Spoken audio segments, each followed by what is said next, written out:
Pessoal, boa noite a todos. Eu queria começar com vocês aqui o módulo 4 do nosso curso de máquinas, que trata da representação de grandezas trifásicas por vetores espaciais. Então, essa ferramenta é um adendo, né, um adicional, uma ferramenta adicional para a gente colocar na nossa mochilinha de ferramentas, né, nossa caixa de ferramentas intelectuais que a gente ganha na engenharia. Né, e ela vai ocupar, né, a mesma mochilinha que a gente coloca as transformadas de Fourier, transformadas de Laplace, né, as técnicas de representação de sinais. Tá? Então, ela vai compor esse mesmo espaço aí nas nossas ferramentas para nos ajudar a tratar com sistemas de engenharia. Ok? Bom, qual que é a motivação dela? Né? Para que aprender essa ferramenta nova? Tá? Bom, essa ferramenta nos ajuda a compactar a descrição de sinais trifásicos. Tá? Então, ela ajuda na síntese na implementação de soluções que tratam de sinais trifásicos. Tá? E de onde que ela nasce? Né? Se a gente for fazer um desenho aqui, né? Ela nasce de uma demanda que nós temos por representar a informação do ímã da máquina dentro de um microcontrolador. Tá? Então a gente precisa, de alguma maneira,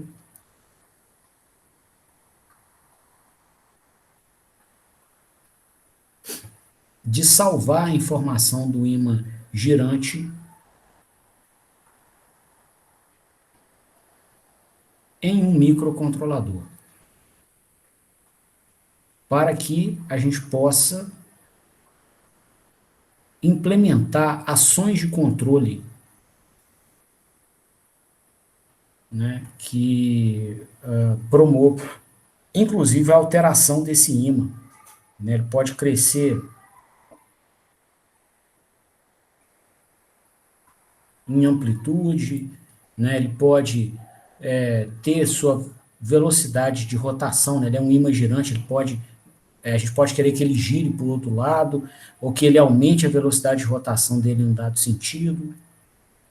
Né? Tudo isso a gente pode fazer com o ímã para ter o controle do torque eletromagnético aqui no eixo. Tá? Então, assim, e aí com o controle de torque, se a gente vai, né, raciocinando, né, sobre a solução mecatrônica integrada, com controle de torque, a gente tem controle de todo o movimento do corpo ou da carga do cliente que vai acoplada ao eixo mecânico. Tá? Então a gente vai ter que passar por esse estágio para lá na frente conseguir chegar no goal da aplicação, que é ter o movimento controlado da carga do cliente. Beleza? Então, e aí, pessoal, para embarcar essa medição, o primeiro passo, né, dentre os que eu mencionei, para conseguir embarcar essa solução no microcontrolador, é conseguir medir o campo girante. Tá? Seria fundamental a gente medir aqui a configuração do campo girante do estator, do ímã girante do estator, né? Saber a amplitude que ele tem,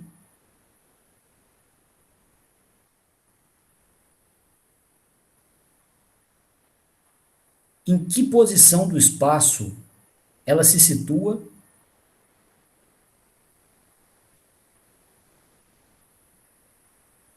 Então, se a gente colocar aqui uma medição de posição angular a partir dessa linha vertical, em qual posição do espaço está o pico do polo norte do ímã?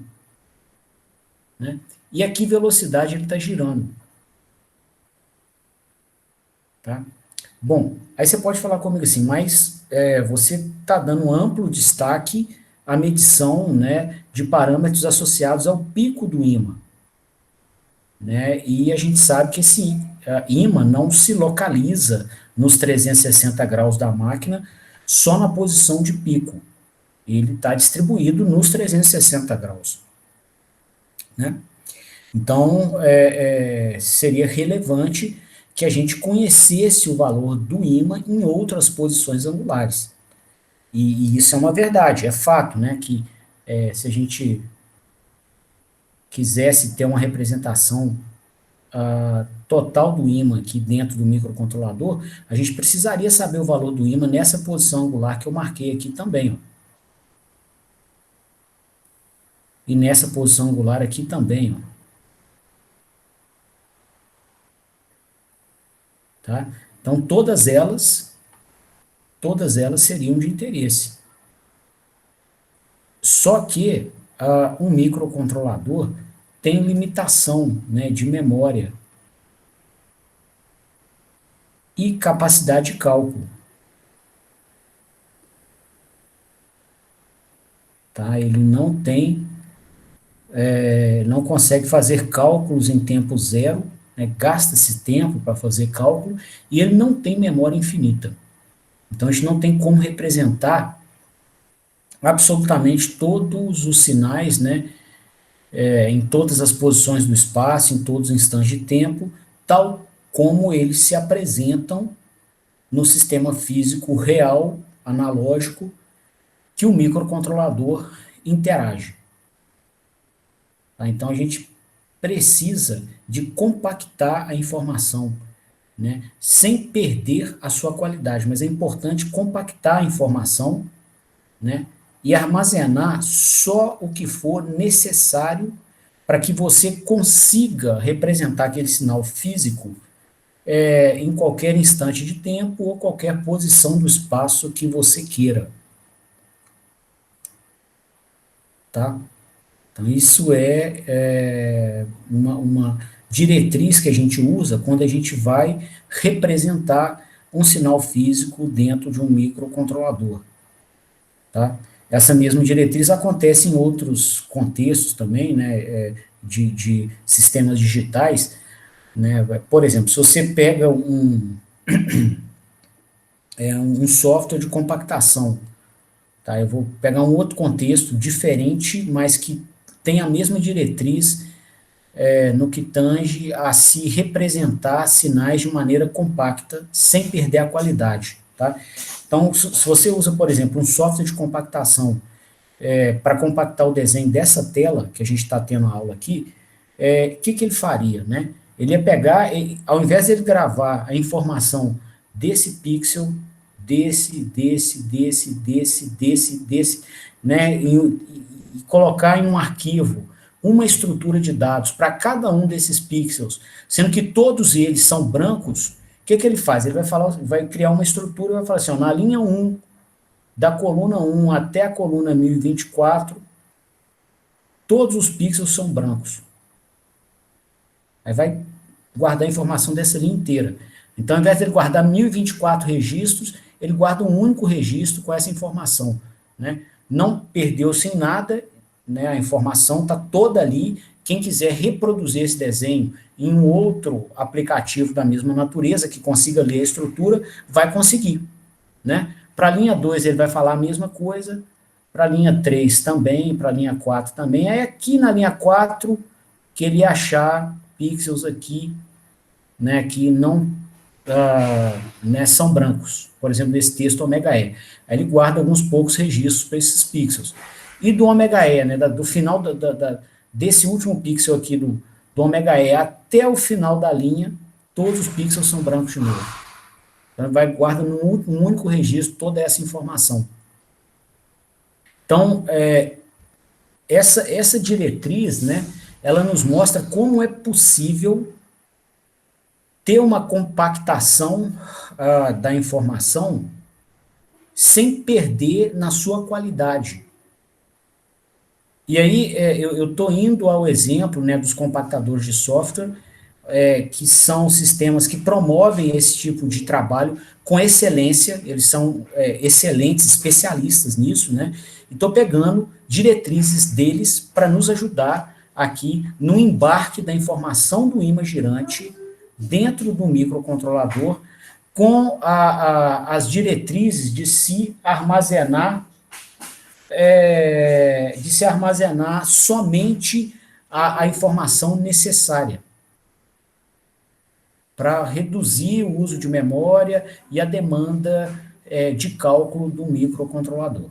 E aí, pessoal, nessa diretriz de se armazenar somente o necessário, o que a gente observa aqui, né? Aí vamos botar, então, o nosso conhecimento de modelos e sinais para nos ajudar. Então, a gente observa aqui o seguinte, ó, a gente sabe o número de polos da máquina, né? Isso é um parâmetro construtivo, e quando você vai colocar um microcontrolador desse para regular, para controlar o torque de uma máquina, você informa a ela o número de polos. Pelo número de polos, você sabe, né, quantos norte e sul que o ímã vai fazer, né? Então, por exemplo, aqui, se for uma máquina de... Aqui a gente tem mais um norte e sul, aqui mais um, por exemplo.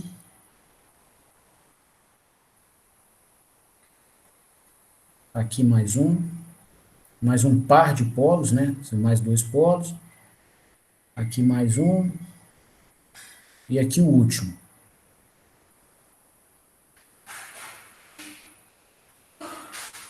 Não, o último aqui está incompleto.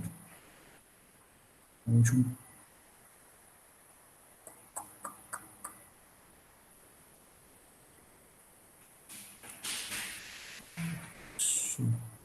Aí.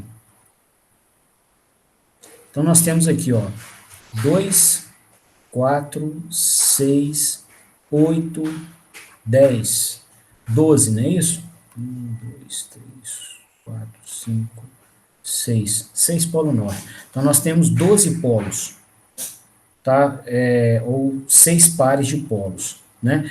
Então, se você fala no microcontrolador aonde está o pico do polo norte de um dos ímãs, você reproduz o valor desse ímã em qualquer posição angular do espaço. Tá? Porque você sabe que é uma distribuição senoidal. Tá? E os próximos pares, né, norte e sul, vão ter um valor de pico igual. Tá? E como são 6 pares de polos, significa o quê? Que cada norte e sul ocupa 60 graus.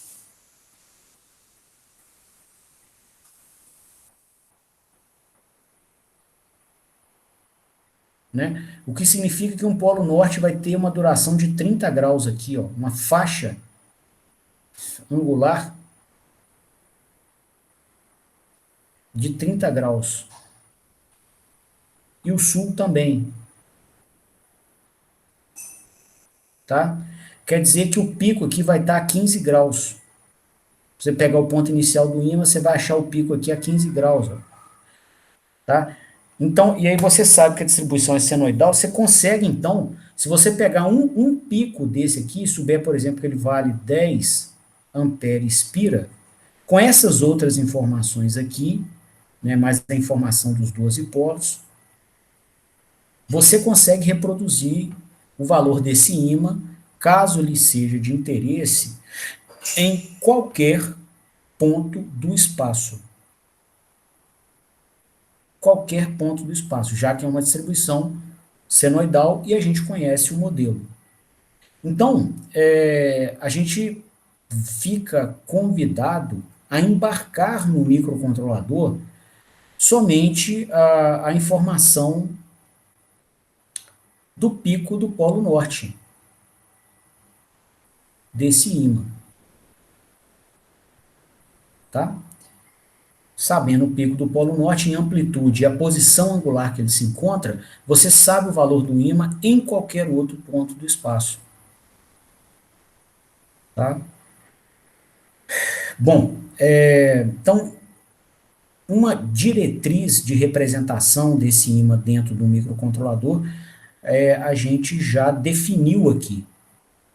Né? Guardar só a informação necessária.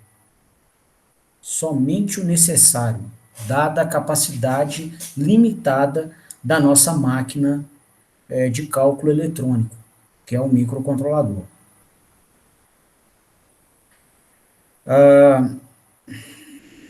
Outra diretriz que a gente vai ter que seguir aqui é o seguinte: ao representar essa informação do ímã, né, observe que para a gente aqui é importante representar, né, a amplitude dele, né, que é o valor de pico, aqui. Isso importa para a gente, né? E vamos ter que representar, porque se a gente representa outros valores que não sejam de pico, a gente não consegue definir a senoide, tá? Porque esse valor aqui, eu não sei se ele é o máximo de todos, se ele vai estar a 50% do valor máximo, 40%, tá? Então, realmente, se eu meço o valor de pico e o represento, eu sei que eu só tenho valores menores. E se eu sei que ele está uma dada posição angular aqui no espaço, ó, eu então consigo representar os demais pontos, né? 90 graus equivalentes para trás e para frente eu tenho zero, 180 graus equivalentes aqui para frente eu tenho o polo sul, tá? Então eu preciso mesmo da amplitude, não é qualquer valor do ímã que serve, tem que ser o valor de pico, tá? E a gente precisa de saber em cada instante a posição desse valor de pico.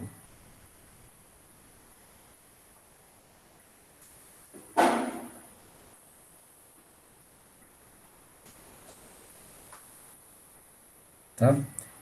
Que é esse ângulo θ que a gente está desenhando aqui, ó.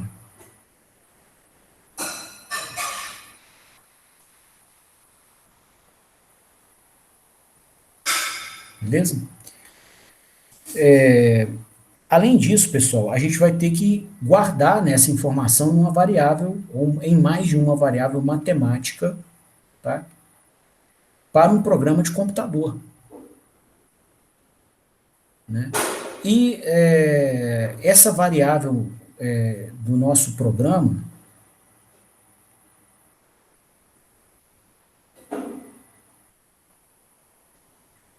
variável mesmo de um programa que muito provavelmente vai ser escrito em C ou C++,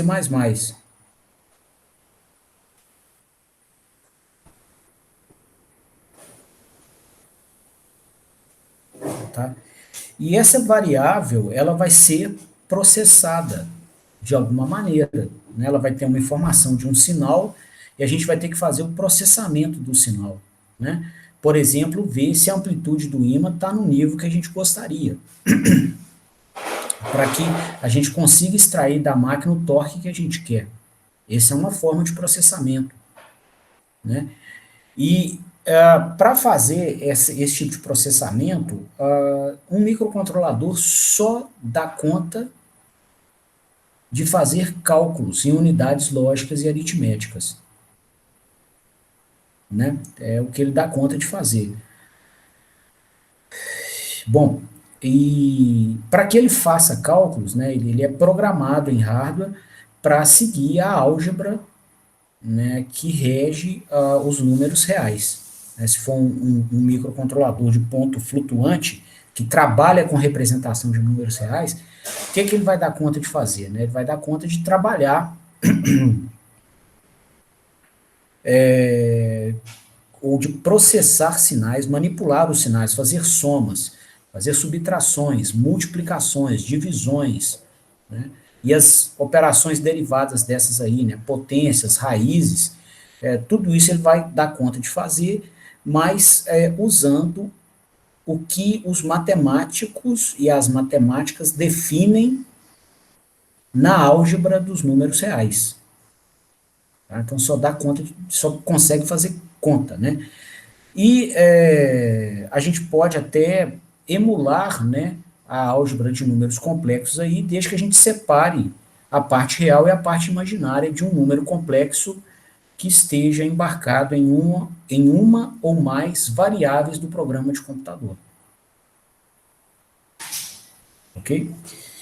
Bom, então isso nos diz o seguinte: ao trazer a informação do ímã para uma variável de um programa de computador, igual a gente está mostrando, nós vamos ter que fazer uma representação dessa variável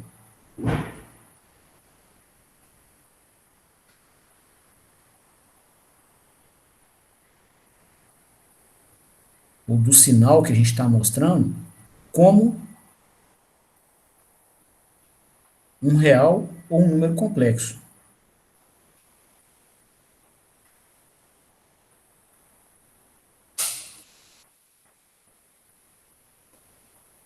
Tá? Por exemplo, essa representação que eu faço aqui nas nossas aulas, né, o microcontrolador não vai conseguir, ele não consegue processar a informação assim.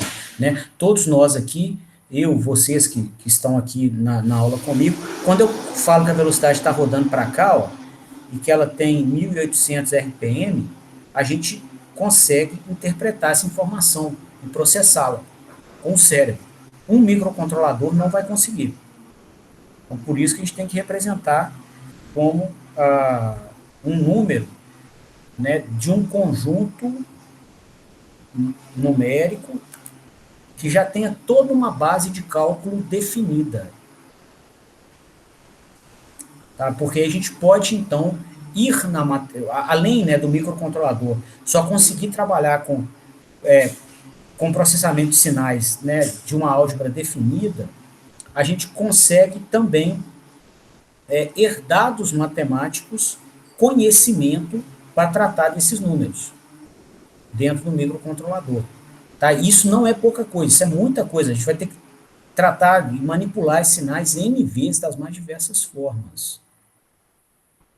Então, por isso que eu estou querendo buscar ajuda com os matemáticos, né, já considerando que o nosso contexto aqui ele traz uma série de outras complicações, né? Então, onde a gente puder buscar ajuda, né, onde já tenha conhecimento consolidado, a gente vai aceitar, ok? Bom, e se a gente for usar deles, né, a informação de representação de números, né, a gente pode se perguntar qual seria a base de representação numérica que nos ajudaria a ter, né, em um número, um elemento do conjunto numérico, a informação de amplitude e posição. Tá? E aí fica natural, quando a gente faz essa pergunta e coloca essas diretrizes aqui para representar o ímã do microcontrolador, fica natural a gente pedir a ajuda do conjunto dos números complexos. Tá? Então, se a gente colocar aqui, ó,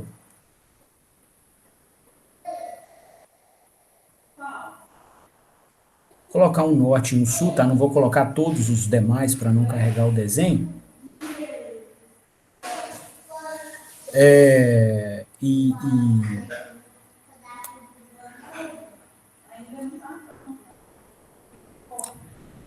A gente queira, né, representar nele,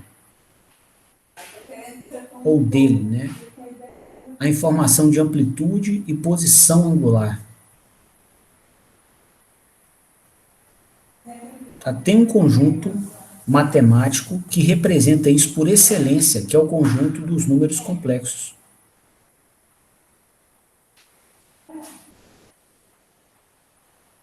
Tá? A estrutura dos números complexos já prevê, né, que cada número complexo, na forma polar, por exemplo, um número complexo qualquer na forma polar, ele tem uma informação de amplitude e de ângulo. Né? Onde essa amplitude ou módulo aqui nos diz, né, a grosso modo, o tamanho do vetor, né? E a informação de ângulo nos diz o ângulo que ele tem com relação ao eixo dos reais. Tá? Então, já que a gente quer representar uma informação e a gente fica satisfeito com essa representação, se ela tiver a informação de amplitude e ângulo, fica natural que a gente use o conjunto dos complexos.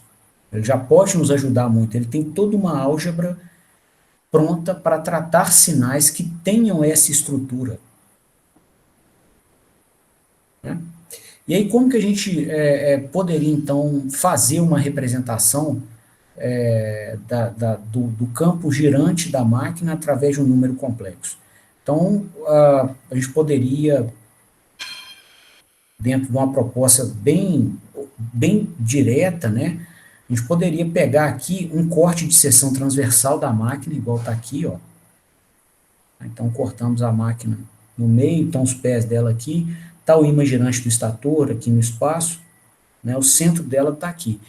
Então, se eu quisesse representar, né, esse ímã, eu poderia colocar aqui no centro da máquina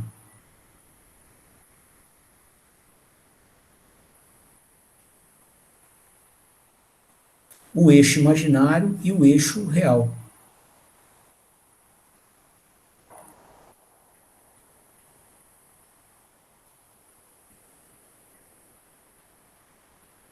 Tá? Coincidindo com o centro da máquina.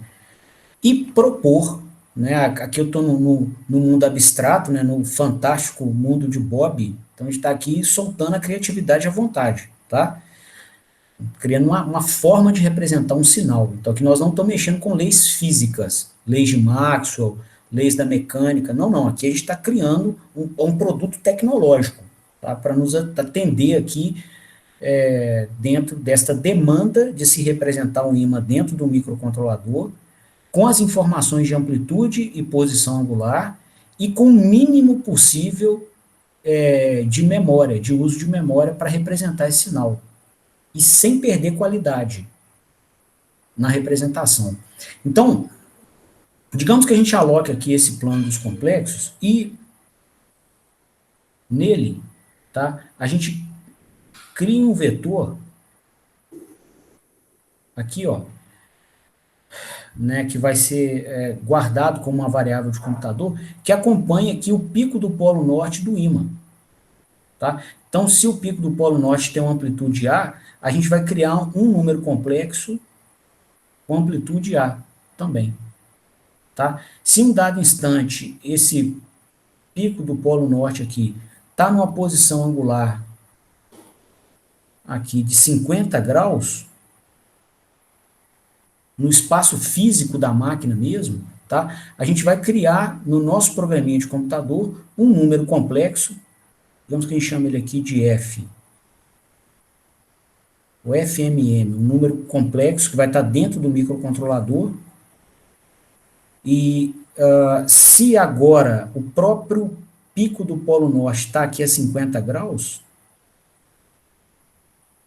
o número complexo associado a ele também estaria a 50 graus. Então seria um número polar com essa estrutura aqui, ó. A vezes E elevado a J50, onde esse A é a própria amplitude do campo girante naquele instante. Tá? Então, se eu conseguisse colocar no microcontrolador uma variável com essa estrutura, ou duas variáveis, que seja parte real, parte imaginária, ou uma variável que fosse um módulo e a outra o ângulo, tá? Poderia ser uma estrutura também, né, onde você tenha duas variáveis na estrutura, né, uma classe de programação, onde você tivesse como variáveis o módulo e o ângulo, tá? Qualquer a representação nesse sentido, ela seria adequada para a gente armazenar a informação do campo girante. Ela e só ela, tá? Eu quero saber qual a posição angular que esse ímã está passando pelo zero. Uai, se ele passa no pico a 50 graus, né, igual a gente falou aquela hora, e ele tem 12 polos, por exemplo, então um passo polar aqui, ó, duração de um polo é 60 graus. Tá?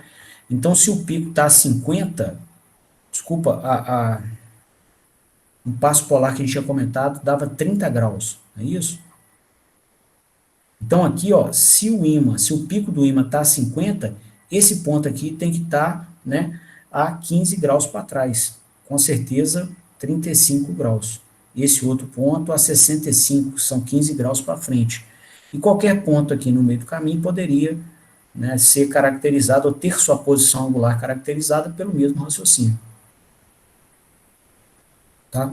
Então, se a gente guardasse só essa informação do pico, né, do Polo Norte, com a amplitude que ele tem em um dado instante e a posição angular que ele esteja naquele instante, a gente já seria capaz de representar o ímã girante. Ok?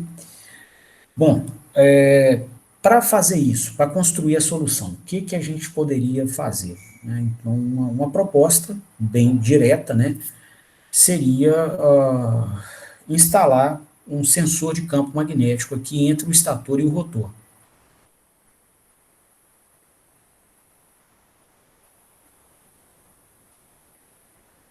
Vou desenhar a pecinha do rotor aqui também, colocar uma cor mais clara para não carregar o desenho e a gente não perder informação. Tá?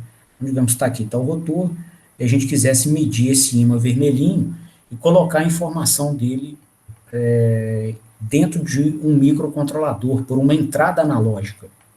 Tá? Para daí, então, pegar o sinal analógico e representar em uma variável o nosso número complexo com a informação de amplitude e posição angular do campo. Né? Então, se a gente fizesse isso, a gente teria que, de alguma maneira, colocar um sensor de campo magnético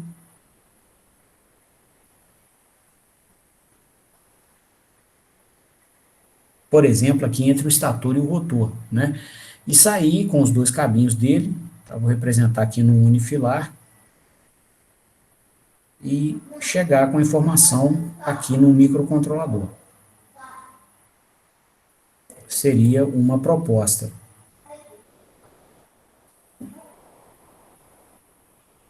Tá? Bom, só que ela tem uma série, né, de críticas, né? Primeiro aqui é o seguinte, o espaço entre o rotor e o estator é mínimo, como a gente viu na teoria de circuitos magnéticos. A maior restrição, a maior impedância à criação de campo magnético é o ar. Então a gente vai minimizar ao máximo o tamanho do entreferro de ar aqui. Tá? Então vai ser pequeno mesmo. Né? E aí instalar um sensor num espaço pequeno não é fácil.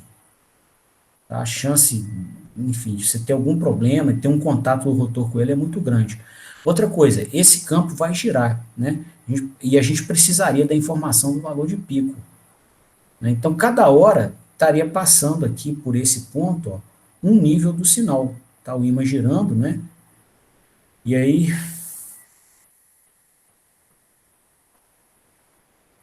hora está passando esse sinalzinho aqui, aí ele vai girar mais, vai passar outro, vai girar mais, agora passou o pico, nessa posição angular que está instalado o sensor. Como que a gente sabia, como que a gente saberia a hora que passou o pico? Né? Aí você pode falar assim, eu vou medir, na hora que eu ver o máximo de todos, eu sei que é o pico. Beleza, mas e se dinamicamente, né, se acabou de ler o valor de pico aqui, o microcontrolador, para aumentar o torque, mandou subir o valor de pico. Aí ele cresceu, só que agora ele está em outra posição angular. Aqui, ó. E você não teria essa informação realimentada ao microcontrolador, porque o sensor azul aqui está instalado numa posição angular fixa. Tá? Então ele não, até que se chegue, né, um próximo pico do polo sul ou do polo norte, ele não saberia o nível máximo que esses sinais possuem durante esse intervalo. E aí a gente perderia na dinâmica do controle. Um controle mais lento, porque ele ficaria às cegas, né? Estaria esperando chegar esse valor de pico para poder definir sua estratégia de controle. Tá? Além disso, né, nessa região do espaço que a gente está desenhando o ímã do estator, também tem o do rotor. Tá? Na mesma região do espaço. Né? E o sensor ia medir tudo, é o sensor de campo magnético. O que passar nele, ele vai pegar. Como separar depois o que é rotor e o que é estator? Né? Difícil mesmo fazer essa separação. Então, Essa primeira proposta, né, de se instalar sensores de campo magnético aí dentro para poder medir o campo, ela não é boa, tá? Por todos esses inconvenientes que eu mencionei, tá?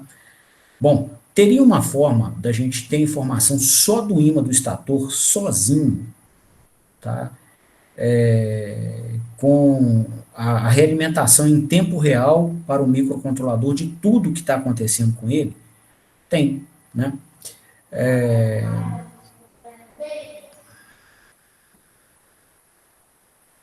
Se a gente voltar aqui no nosso modelo, né? E modelo é bom demais, mas é bom demais nas horas iguais a essa, né? Que aqui se a gente pode voltar no modelo e aprender com ele, né? Aonde tirar a informação que a gente precisa do jeito mais fácil e mais barato possível. E o que a gente viu na modelagem do campo girante, né? A gente viu, aqui eu vou colocar uma distribuição simplificada das bobinas, a gente viu que elas se distribuem por todo o espaço, né? E o que a gente modelou no nosso estudo do campo girante? Que existe um eixo magnético no espaço, que é onde que é a linha do espaço onde o campo magnético de uma dada fase é máximo. Tá? E que a gente poderia ter a informação desse campo máximo através do número de espiras até a posição do eixo magnético e da amplitude da corrente que alimenta essa espira. Né? Bom, e se a gente recuperar do que estudamos, né, a gente viu que essa informação aparecia no seguinte formato. Ó, tinha um sinal de força magnetomotriz para a fase A do estator no espaço e tempo. Né? E ela era dada por um F máximo seno de ômega E t vezes seno de ômega θ vezes θ. Né? Então, isso caracterizava um ímã girante, que é esse ímã que a gente desenha aqui o tempo inteiro. Né? Desculpa, na fase A é um ímã pulsante. Então, essa informação caracterizava um ímã pulsante, que é o ímã de uma fase, e a soma dos ímãs pulsantes das três fases é que vira o campo girante, que é isso que a gente desenha aqui. E é o que a gente está querendo representar no microcontrolador. Tá? Bom, esse ímã pulsante da fase A, pessoal, ele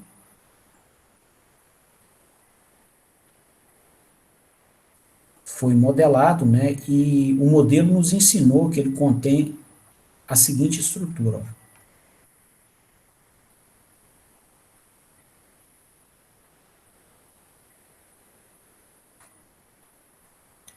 Então, o que acontece se a gente tenta usar da ajuda do modelo para representar aqui o nosso sinal de ímã, pelo menos o ímã na fase A, tá? Então, já que não deu para instalar aqui um sensor de campo magnético no entreferro, eu vou tentar aprender do modelo uma outra forma de chegar nesse ímã, tá?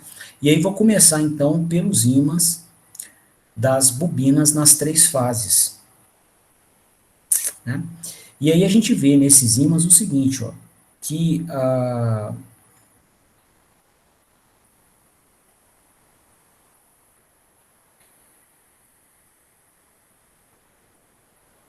o valor do ímã pulsante na direção aqui do eixo magnético, ele é proporcional à corrente que alimenta aquela bobina,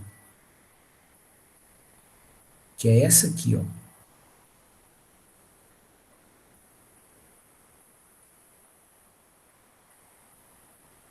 Então, se a gente medir essa corrente,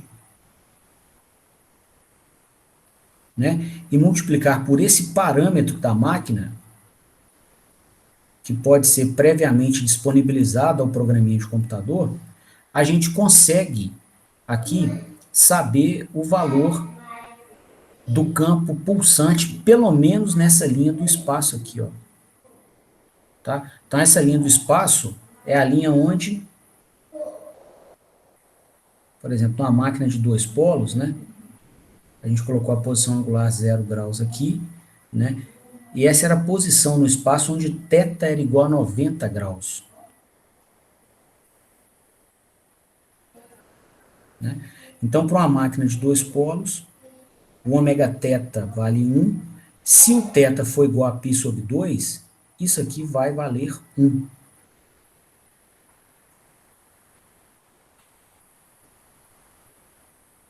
Então, o que a gente vê aqui? Na posição π sobre 2, a informação do ímã vai ser igual ao número de espiras vezes a corrente. Ou seja, na posição do eixo magnético, que é a linha do espaço onde o ímã é mais forte, a gente consegue medir o valor do ímã através da corrente. Opa, isso é sensacional, porque medir corrente é fácil, é barato, e o sensor que vai medir corrente vai medir só ela. Vai colocar aqui um sensor Hall que vai medir só essa corrente aqui, tá? Sem as interferências das outras fases. E a gente conseguiria, né, caso a gente medisse a corrente e embarcasse ela no microcontrolador,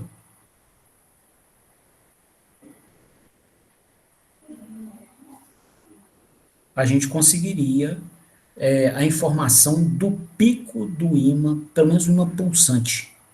E aí, com essa informação, né, do valor de pico do ímã pulsante, a gente consegue saber o valor desse ímã em qualquer outra posição do espaço. Foi o que eu comentei agora há pouco. Né? Então, se a gente abrir os 360 graus da máquina aqui, igual a gente fez nos outros estudos, representar aqui a força magnetomotriz na fase A do estator, a gente estaria aqui com o ímã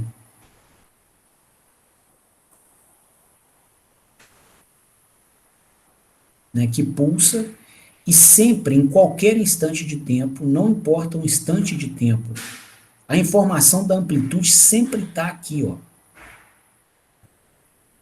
na posição π sobre 2, sempre. Então, sabendo o valor do ímã nessa posição, você sabe em qualquer outra. Tá? 90 graus para frente, ele tem que estar passando no zero, 90 graus para trás, tem que estar passando no zero, 180 graus para frente, ele vai estar no pico do Polo Sul, que tem a mesma amplitude do pico do Polo Norte. Tá? Então, seria possível criar uma solução que levasse a uma representação do ímã pulsante da fase A, que obedece a todas as condições de contorno que a gente mencionou ali em cima. Né? Ou seja, uma informação completa, né? Você não está perdendo informação de nada, compacta, para não ter uso excessivo de memória, não ficar ocupando muito também o microprocessador, né, com tráfego de dados muito grandes, né, em regiões de memória, tá? E que está independente, né, um sinal que poderia ser medido de maneira independente dos sinais das outras fases. Tá? Então a gente vai propor aqui medir esse campo pulsante, né, ele vai aparecer aqui, ó, né, vai estar distribuído e ele vai pulsando aqui, ó, né? E a gente então vai representá-lo com um número complexo,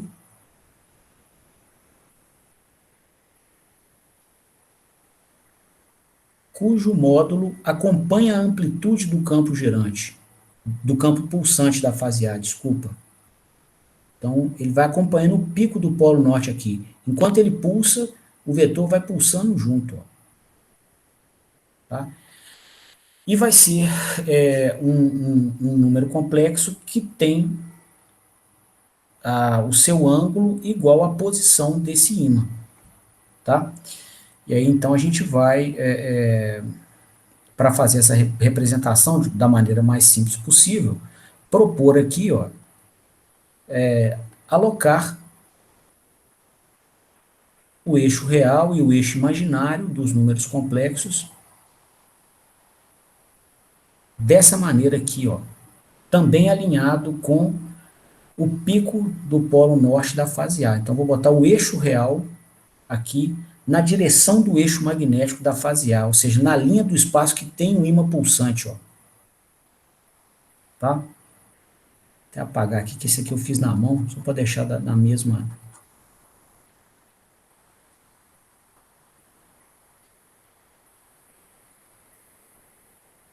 Bem na mesma linha mesmo.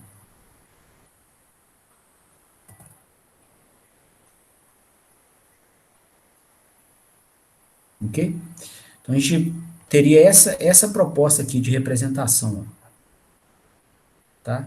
E a gente armazenaria num número complexo, chamasse, por exemplo, esse número complexo vermelhinho aqui de FA. A gente armazenaria esse número dentro do microcontrolador, criado com esses critérios, né? Ou seja, o FA seria um número complexo com amplitude do ímã pulsante, que vale isso aqui, ó.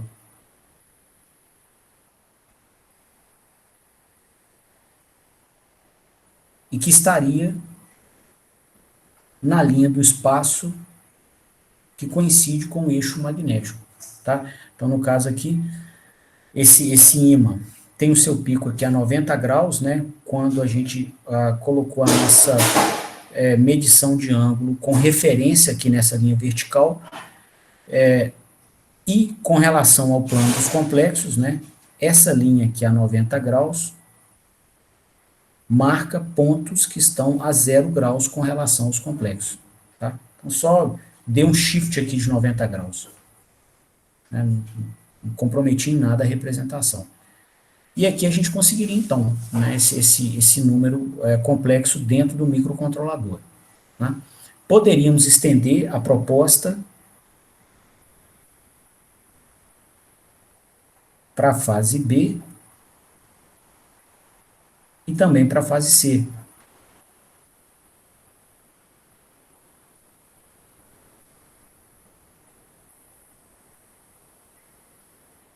Né? Só que aí os ímãs criados por essas duas bobinas, né, estariam alocados a 120 e 240 graus com relação ao ímã da fase A. Então, o pico do ímã da fase B estaria aqui, ó, pulsando. Né? E aí, se a gente quisesse um número complexo para representá-lo, né, basta que a gente aloque, né, ou que a gente crie esse número complexo com um módulo que seja igual à amplitude do ímã da fase B e que tenha um ângulo igual ao próprio ângulo do pico do ímã da fase B. A gente poderia chamar esse número de FB. Né? E esse FB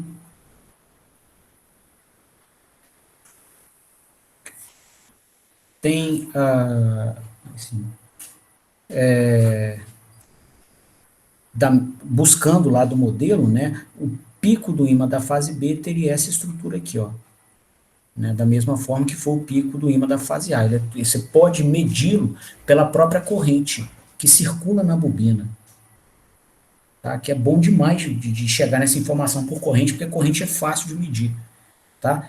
E, porém, é um ímã que está no espaço 120 graus depois, o pico do ímã da fase B está no espaço 120 graus depois do pico do ímã da fase A. Então, um número complexo associado ao ímã da fase B seria alocado no plano dos complexos 120 graus depois também. Tá? E para a fase C, a mesma coisa. A gente teria um FC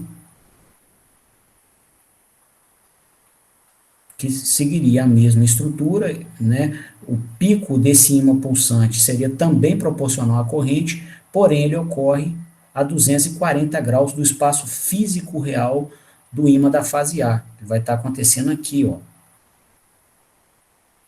Então, a gente iria criar um número complexo para representar este valor de pico,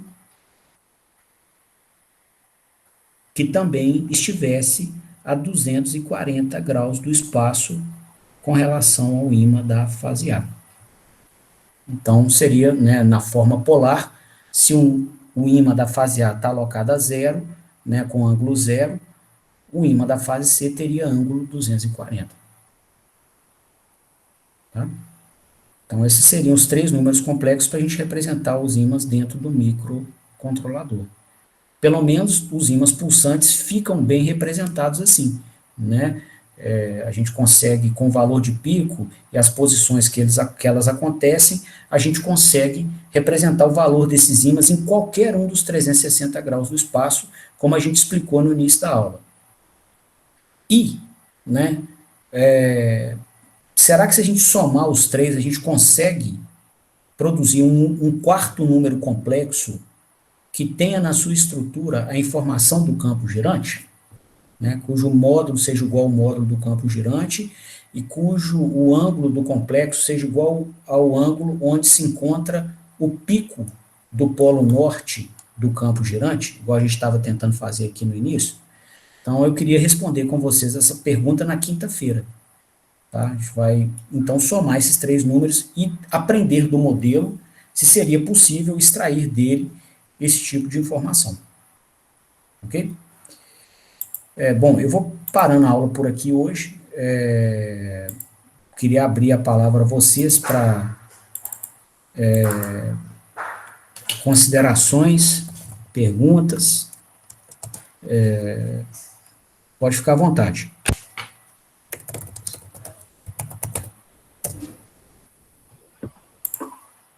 Por aqui tá ok, Léo. Beleza, Rafa.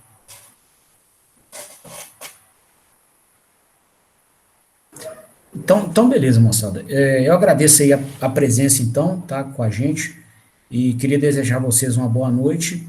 A gente se vê de novo quinta-feira, então, com a sequência desse assunto. Boa noite. Falou, Lucas. Boa noite.